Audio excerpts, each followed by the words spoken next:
وقت پاکستان کے جو حالات ہیں، یقین کریں خدا گواہ ہے، میں بیان نہیں کر سکتا، میں برداشت نہیں کر سکوں گا اگر میں نے سچے الفاظ بیان کیے۔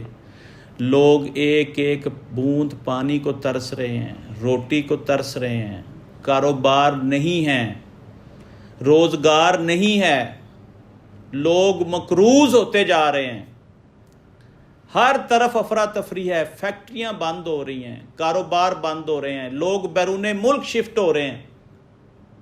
یہ اچھا شگن نہیں ہے، اور حکومت پاکستان کی طرف سے آوازیں آ رہی ہیں سب اچھا ہے، سب اچھا ہے۔ کچھ اچھا نہیں ہے، ٹی وی پہ اچھا دکھایا جا رہا ہے۔ اللہ کرے سب اچھا ہو جائے۔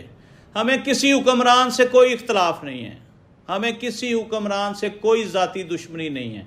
جو حکمران اس ملک کی تقدیر بدلے گا، ہمارے لیے روزگار کے مواقع پیدا کرے گا، آسانیاں پیدا کرے گا، ٹیکسز میں کمی کرے گا، بجلی کے بلوں میں، گیس، بجلی، پانی، ان چیزوں کے بلوں میں ہمیں ریلیف دے گا، ہم اس کو سلوٹ پیش کریں گے۔